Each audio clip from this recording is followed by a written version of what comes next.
आंखों के सामने देख रहा हूं।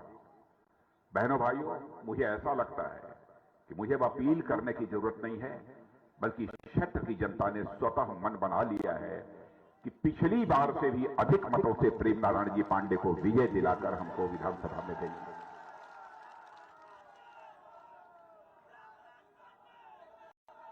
प्रेम नारायण जी पांडे की विनम्रता, शालीनता, काम करने का इनका तरीका, बराबर जन समस्याओं को लेकर जूझते रहना, यही इनका स्वभाव है, इनकी प्रकृति है। उसी प्रेम नारायण जी पांडे के लिए मैं पुनः आप सबके बीच आया हूं। अभी हमारी बात हो रही थी हेलीकॉप्टर से।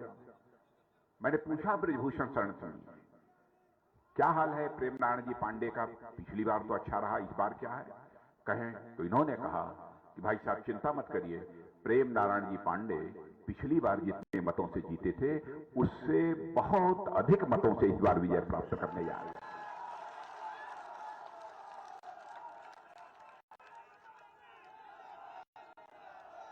और मैं आपको जानकारी देना चाहता हूं, उत्तर प्रदेश में विधानसभा के 2 चरणों के चुनाव संपन्न हो चुके हैं। तीसरे चरण का चुनाव 20 तारीख को होगा, यानी 20 फरवरी को। बहनों भाइयों, राजनीतिक सर्वेक्षकों ने जो 2 चरणों के चुनाव हुए हैं उसके बाद जो अपना आकलन दिया है, उससे यह बात पक्की हो गई है कि अगली बार भी, यानी 10 मार्च को उत्तर प्रदेश में किसी की सरकार कमोबेश उतने ही सीटों से बनने जा रही है, तो आपकी भारतीय जनता पार्टी की सरकार बनने जा रही है।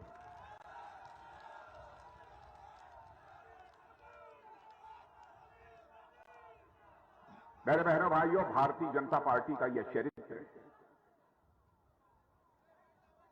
व्यक्ति गड़बड़ हो सकता है, राजनाथ सिंह गड़बड़ हो सकते हैं, प्रेम नारायण पांडे गड़बड़ हो सकते हैं, ब्रजभूषण शरण सिंह गड़बड़ हो सकते हैं, लेकिन पार्टी ने यदि कोई बात कह दी है बहनों भाइयों, तो हमारी भारतीय जनता पार्टी का ऐसा चरित्र है कि अक्षरशः हम उसका पालन करते हैं। यह भारतीय जनता पार्टी का चरित्र है। और यहां पढ़े लिखे लोगों से मैं अपील करना चाहता हूं, प्रेस के दोस्तों से भी कहना चाहता हूं, चाहे हमारा 2014 का केंद्र का भारतीय जनता पार्टी का इलेक्शन मैनिफेस्टो हो, चाहे 2019 का इलेक्शन मैनिफेस्टो या 2017 का हमारा इलेक्शन मैनिफेस्टो उत्तर प्रदेश का, आप उठाकर देख लीजिए। अपने इलेक्शन मैनिफेस्टो में जो भी हम लोगों ने कहा था उसको अक्षरशः हम लोगों ने पूरा किया है। इसलिए मैं आपको यकीन दिलाना चाहता हूं बहनों भाइयों, किसी भी सूरत में भारतीय जनता पार्टी आपके भरोसे को टूटने नहीं देगी। मैं पूरी तरह से आपको विश्वास दिलाता हूं। बहुत पहले हम लोगों ने कहा था, जिस दिन भारत की संसद में हमको बहुमत मिल जाएगा, धारा 370 जिसके तहत जम्मू कश्मीर को विशेषाधिकार प्राप्त है, हम चुटकी बजाकर धारा 370 को समाप्त करेंगे और जम्मू कश्मीर का भी वही दर्जा होगा जो हिंदुस्तान के अन्य राज्यों का दर्जा होगा। डंके की चोट पर हम लोगों ने उसे पूरा किया। हम लोगों ने कहा था नागरिकता कानून बनाएंगे, भारत का विभाजन धर्म के आधार पर नहीं होना चाहिए, लेकिन भारत का विभाजन धर्म के आधार पर हो गया, भारत और पाकिस्तान बन गए। पाकिस्तान में हमारे अल्पसंख्यक यानी हिंदू, सिख, ईसाई, पारसी, यहूदी जो भारत के मूल निवासी थे, उनका वहां पर धार्मिक उत्पीड़न हो रहा था। वो भारत आना चाहते थे, लेकिन भारत में कोई ऐसा प्रभावी नागरिकता कानून नहीं था जिससे उनको नागरिकता भारत में दी जा सके, ताकि वह सम्मान यहां पर जिंदगी जी सके।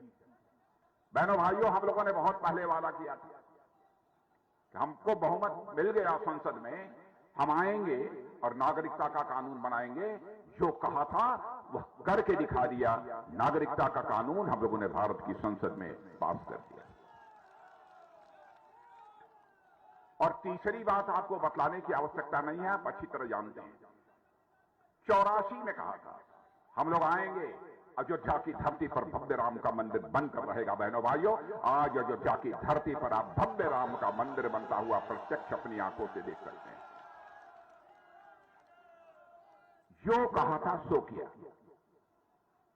और आज भी मैं कहना चाहता हूं, इस बार का भी हमारा घोषणा पत्र उठाकर देख लीजिएगा।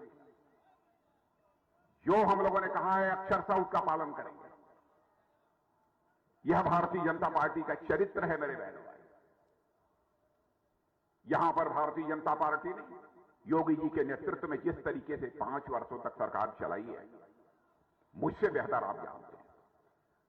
कोई सच्चाई को नकार नहीं सकता कि उत्तर प्रदेश में जब समाजवादी पार्टी की सरकार थी, बहुजन समाज पार्टी की सरकार थी, किस प्रकार के कानून और व्यवस्था के मोर्चे पर हालात थे। सभी स्वीकार करते हैं कि योगी जी के आने के बाद उत्तर प्रदेश की कानून और व्यवस्था के हालात चुस्त दुरुस्त हुए। सभी स्वीकार करते हैं। गुंडे बदमाश अब तो जेल के भीतर ही रहना पसंद करते हैं। वह समझते हैं हमारी खैरियत बाहर रहने में नहीं है।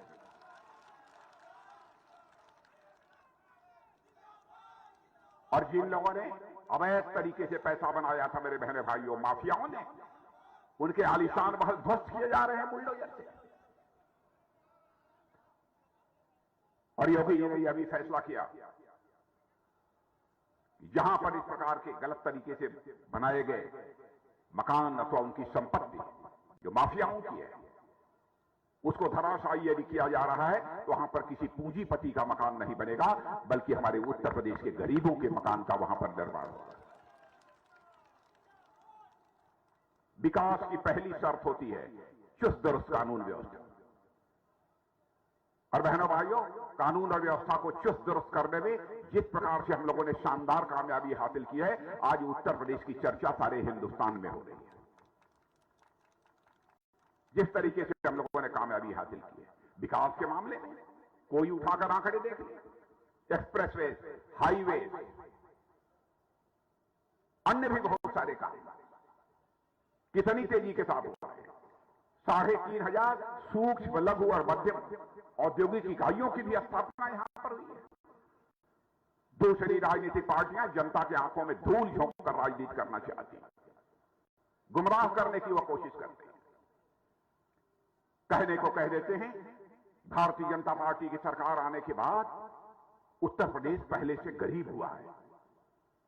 बहनों भाइयों, आंकड़े इस बात के साक्षी हैं। और मैं प्रेस के दोस्तों से भी कहना चाहता हूं, आप उठाकर देख लीजिएगा।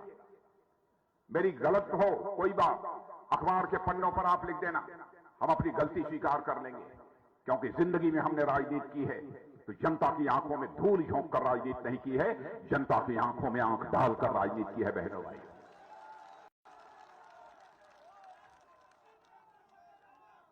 विकास के मैं बहुत सारे आंकड़े दे सकता हूं, लेकिन एक ही आंकड़ा मैं समझता हूं देना आपके लिए पर्याप्त होगा कि जिस समय हमारी सरकार यहां पर 2017 में बनी थी, पूरे धन दौलत जिसे कहते हैं अर्थव्यवस्था का आकार, साइज अर्थव्यवस्था की कितनी है, धन दौलत सब कितना है, उस समय 2017 में जहां पर 11 लाख करोड़ था, 5 वर्ष तक हमारी सरकार चलने के बाद बहनों भाइयों वह बढ़कर 21 लाख करोड़ रुपया हो गया है।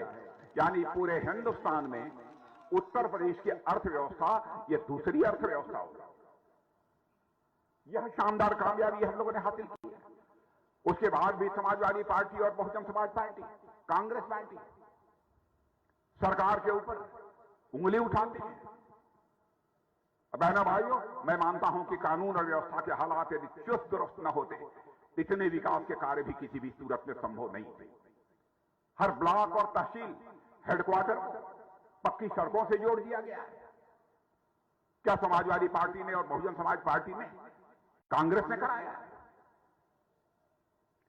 मैं पिछली सार्वजनिक सभा में कह रहा था कि जिस तरीके से कानून और व्यवस्था के हालात यहां चुस्त दुरुस्त हुए हैं, विकास यहां पर उत्तर प्रदेश में 84 योगासन कर रहा है। लोगों ने कहा विकास योगासन कर रहा है, 84 में 83 एक छोड़ दिया। आसन 84 होते हैं, मालूम है कि नहीं? कितने लोगों को मालूम है? किसी को मालूम है कि नहीं? होते हैं 84। बहनों भाई, 84 में 83 योगासन उत्तर प्रदेश में विकास कर रहा है। एक योगासन शीर्षासन हमने समाजवादी पार्टी और बहुजन समाज पार्टी के लिए छोड़ दिया। ये लोग जब आते हैं तो विकास की धारा उल्टी चलने लगती है। फिर भी हमारी सरकार के ऊपर तरह तरह के सवालिया निशान लगाने की कोशिश इन लोगों के द्वारा की जाती है। बहनों भाइयों, कहने को यह समाजवादी है, समाजवाद इन्हें छू तक नहीं गया।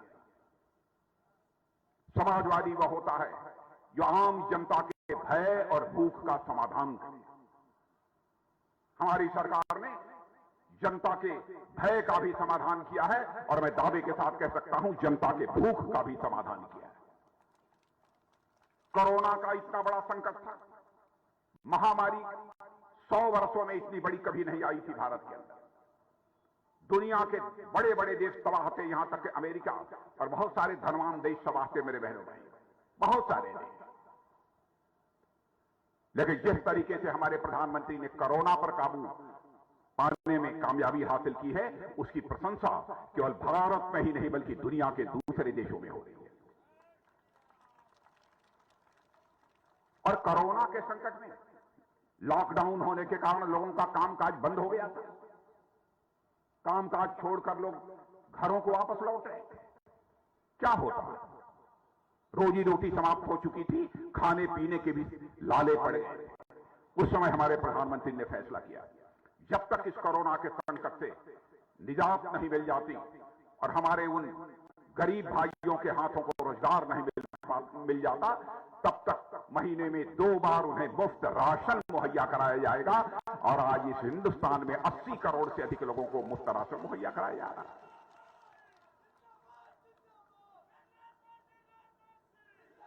मैं आपसे पूछना चाहता हूं, क्या आजाद भारत के इतिहास में कभी ऐसा हुआ है? किसी सरकार ने किया है? क्या समाजवादी पार्टी की सरकार ने किया है? मैं आपसे वोट मांगने के लिए आया हूं, तो तर्कों के आधार पर आपसे वोट मांगने के लिए आया। और हमारे प्रधानमंत्री ने इस हिंदुस्तान के गरीबों के लिए, मध्यम वर्गीय लोगों के लिए कई योजनाएं प्रारंभ की। फैसला किया प्रधानमंत्री बनने के साथ ही कि हिंदुस्तान में आगामी कुछ वर्षों के अंदर ही एक परिवार शेष नहीं बचेगा जिस परिवार को अपना सिर ढकने के लिए पक्का छत न मुहैया हो जाए। मैं दावे के साथ कहता हूं, यहां पर भी बड़ी संख्या में लोगों को पक्का मकान मिला होगा। यह भी वादा किया था हर घर में शौचालय होगा। क्या कोई प्रधानमंत्री देश का घर घर में शौचालय होना चाहिए?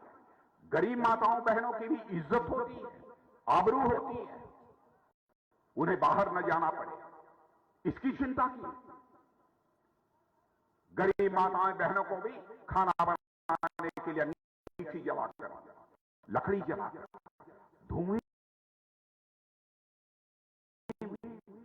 आंखों से आंसू चलता, खाना बनाने की नौबत ना आए। एलपीजी गैस सिलेंडर मुहैया कराए।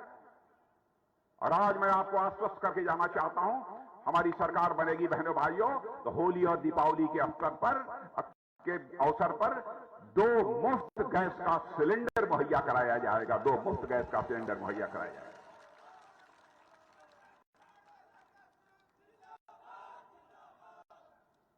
ऐसी कई योजनाएं, एक आयुष्मान भारत की योजना है। मैं समझता हूं यहां पर भी कुछ लोगों को जरूर आयुष्मान भारत का कार्ड मिला होगा। मैं आपसे पूछना चाहता हूं, कुछ लोगों को मिला है कि नहीं? सबको नहीं मिला होगा, मिला है कुछ लोगों। बहुत अन्य सारे लोगों को मिलना शेष है, वह भी मिलेगा। आयुष्मान भारत कार्ड का काम बहनों भाइयों ये करिश्माई काम है। पांडे जी आप बैठ जाइए। आप जहां भी जाएं, आप दिल्ली चले जाइए, कलकत्ता चले जाइए, चेन्नई चले जाइए, बंगलोर चले जाइए। यदि आपकी तबीयत खराब हो गई, आपके पास आयुष्मान भारत का कार्ड है, तो बहनों भाइयों आपका 5 लाख रुपए तक का मुफ्त इलाज होगा। और ऐसी व्यवस्था मैं समझता हूं कि दुनिया के किसी देश में नहीं है जो कि हमारे प्रधानमंत्री ने भारत में लागू की है। यह कोई छोटी बात है। कई योजनाएं, और इन सब बातों को छोड़िए, प्रधानमंत्री किसान सम्मान निधि के अंतर्गत 6,000 रुपया आपकी जेब में पहुंच रहा है। पहुंच रहा है कि नहीं पहुंच रहा है, मैं पूछना चाहता हूं। लेकिन याद दिलाना चाहता हूं, एक बार राजीव गांधी जी ने बहुत ही चिंता व्यक्त करते हुए कहा था, क्या करें, प्रधानमंत्री थे, 100 पैसा ऊपर से भेजता हूं, लेकिन नीचे मुश्किल 15 पैसा पहुंच पाता है, 85 पैसा भ्रष्टाचार की भेंट चल जाए। लाचारी व्यक्त की थी, लेकिन हमारे प्रधानमंत्री ने कोई लाचारी व्यक्त नहीं की। प्रधानमंत्री बनने के साथ ही प्रधानमंत्री जनधन योजना के अंतर्गत सबके खाते खोल दिए, और आज 100 पैसा नीचे से ऊपर से चलता है तो 100 का 100 पैसा आपकी जेब में पहुंचता है। बहनों भाइयों, एक भी पैसा भ्रष्टाचार की भेंट नहीं चढ़ने पाता, एक भी पैसा भ्रष्टाचार की भेंट नहीं चढ़ने पाता। भ्रष्टाचार पर अंकुश भाषण देकर नहीं लगाया जा सकता। भ्रष्टाचार पर यह अंकुश लगाना है तो सिस्टम में बदलाव लाना पड़ेगा, व्यवस्था में बदलाव लाना पड़ेगा, तभी जाकर भ्रष्टाचार पर अंकुश लगाया जा सकता है। और इस काम को हमारी सरकार ने प्रभावी तरीके से लागू किया है। कई ऐसी बातें, विकास का जहां तक सवाल है, बहनों भाइयों, यह उत्तर प्रदेश की धरती ऐसी वैसी धरती नहीं है। जेवर में के एक एयरपोर्ट बना है, मैं जेवर की जानबूझ की चर्चा कर रहा हूं। लोग समझते होंगे जैसे एयरपोर्ट होते हैं वैसे एयरपोर्ट बन गया। उत्तर प्रदेश का जब मैं मुख्यमंत्री था उस समय इसका मैंने कंसेप्ट दिया था, अपनी तरफ से कोशिश की थी, बीच में कोई नहीं पूरा कर पाया। यदि किसी ने पूरा किया है तो योगी आदित्यनाथ ने उस काम को पूरा किया है बहनों भाइयों, और मोदी जी के आशीर्वाद से पूरा किया। पहले हमारी जो हवाई जहाजें थी और विदेशों से आने वाली जो हवाई जहाजें थी, उनकी सर्विसिंग और मेंटेनेंस के लिए दुनिया के दूसरे देशों में भेजा जाता था। हमारी अपनी जहाज, हजारों जहाज चल रही, कितना बड़ा खर्च होता था। लेकिन आपको जानकर खुशी हो गई, अब उत्तर प्रदेश की धरती पर देसी और विदेशी जितने भी हवाई जहाजें यहां पर चलती हैं, उनका सर्विसिंग और मेंटेनेंस बहनों भाइयों इसी उत्तर प्रदेश की धरती पर होगा। यह करिश्मा है उस एयरपोर्ट का। कई ऐसे प्रभावी कदम हमारी सरकार ने उठाए। अब मैं तो कहता हूं 5 लाख करोड़ रुपए का डिफेंस कॉरिडोर, रक्षा कॉरिडोर हमारे प्रधानमंत्री ने घोषणा की थी। उत्तर प्रदेश में 5 लाख करोड़ रुपए का उसमें निवेश हुआ। और मेरा नौजवान अब दमखम के साथ कह सकता है कि पहले तो उत्तर प्रदेश में गोली भी नहीं बनती थी। अब बहरे भाई, अब गोली की बात छोड़ो, अब तो उत्तर प्रदेश में गोला बनेगा, गोला बनेगा। ब्रह्मोस मिसाइल, इसकी इंडस्ट्री का शिलान्यास 2.5-3 महीने पहले ही मैंने किया है। ब्रह्मोस मिसाइल शायद आप नहीं जानते होंगे कितनी करिश्माई होती है। आप यहां बैठे बैठे यदि आप अपने दुश्मन को मारना चाहते हैं जो 400, 600, 800 किलोमीटर की दूरी पर है, तो ब्रह्मोस मिसाइल के माध्यम से 400, 600, 800 किलोमीटर की दूरी पर बैठे हुए दुश्मन पर आप सीधा प्रहार कर सकते हैं बहनों भाई। उसे ब्रह्मोस मिसाइल कहते हैं। लोग कहते हैं कि विकास हुआ ही नहीं, लोगों को गुमराह करते हैं, गलत तर्क देते हैं। और प्रधानमंत्री किसान सम्मान निधि का जहां तक प्रश्न है बहनों भाई, यह बिल्कुल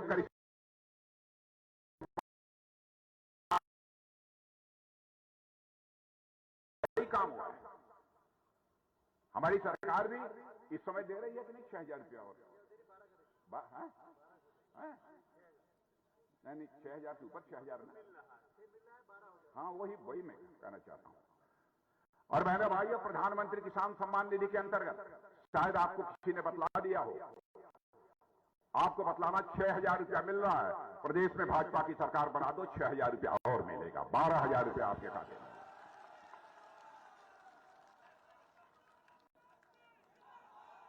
कॉलेज छात्राओं को स्कूटी मिलेगी, कॉलेज की छात्राओं को स्कूटी मिलेगी, अभी हम लोगों ने घोषणा पत्र में कहा है। नौजवानों, तुम ताली मार बजाओ, तुमको नहीं मिलेगी। गैस सिलेंडर मिलती है, अब होली और दिवाली पर 2 गैस सिलेंडर और मिलेंगे। गरीब परिवार की बेटी की शादी में अब तक जो है 50,000 मिलता रहा है, अब जो है गरीब बेटी की शादी में 1 लाख रुपया मिलेगा, दूना मिलेगा। 60 साल के ऊपर की महिलाओं के लिए मुफ्त यात्रा होगी। 60 साल की ऊपर की जो महिलाएं होंगी वह मुफ्त में यात्रा करेंगी, पैसा नहीं देना पड़ेगा। अब चाहे यहां अपने ससुराल भेजना हो, उनके ससुराल भेजना हो, घर भेजना हो, इधर उधर आप भेज सकते हो। ये हमारी सरकार बनने के बाद होगा। और दिव्यांग और जो सीनियर सिटीजन यानी जो बुजुर्ग हैं, उनको वरिष्ठ नागरिक पेंशन, दिव्यांग पेंशन अब बढ़ाकर 1500 रुपया प्रतिमाह मिलेगा। 1500 रुपया प्रतिमाह मिलेगा, यह हम लोगों ने फैसला किया है। विधवा पेंशन को बढ़ाकर 1500 रुपया कर दिया जाएगा। बहनों भाइयों, इसी को तो कहते हैं घर में लक्ष्मी का आना। यही है ना? क्या मैं आपसे पूछना चाह रही, यही है ना घर में लक्ष्मी का आना? पहले हम लोग कहते थे भारतीय जनता पार्टी की सरकार बनाओ, लक्ष्मी जी घर में आएंगे। तो लोग कहते वाह, कैसे आ जाएंगे? हम लोग कहते थे लक्ष्मी जी घर में आती हैं तो हाथी पर बैठ के नहीं आती हैं। लक्ष्मी जी घर में आती हैं तो साइकिल चलाते हुए नहीं आती हैं। लक्ष्मी जी घर में आती हैं तो हाथ हिलाते हुए नहीं आती हैं। हम लोग कहते थे लक्ष्मी जी घर में आती हैं तो कमल के फूल पर ही बैठकर आती हैं।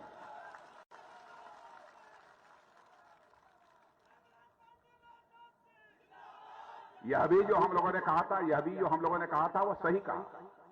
यह भी जो हम लोगों ने कहा वो सही कहा। अब लक्ष्मी जी घर में आ रही हैं। बहनों भाइयों, आपकी आंखों में धूल झोंक कर हम लोग राजनीति नहीं करेंगे, और ऐसा बातें तो अपनी जगह पर हैं।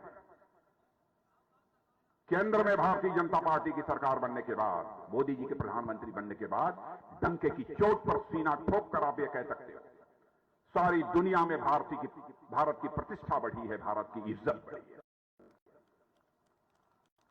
पहले दुनिया के मंचों पर भारत कुछ बोलता था तो लोग भारत की बातों को गंभीरतापूर्वक सुनते नहीं। बहनों भाइयों, आज यदि भारत अंतर्राष्ट्रीय मंचों पर कुछ बोलता है तो लोग कान खोलकर सुनते हैं कि भारत बोल क्या रहा है। यह भारत की हैसियत बड़ी है। मैं भारतवासियों को जानता हूं, देश के लिए वो भूखा रहना पसंद करेंगे, लेकिन भारत मस्तक का भाल किसी भी सूरत में झुकने नहीं देंगे। बहनों भाइयों, यह उनकी चाहत रहती है।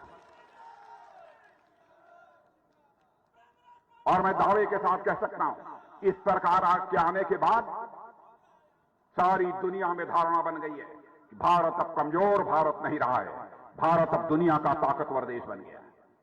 धारणा बन गई है। उरी या पुलवामा में 2017 में घटना हुई कश्मीर में। बहनों भाइयों, उस समय जो हमारे सुरक्षा के जवान शहीद हुए थे, मैंने खुद भी अपने आंखों से, अपने कंधों से भारत का गृह मंत्री रहते हुए उन्हें कंधा दिया। वह दर्द मैं भूल नहीं सकता।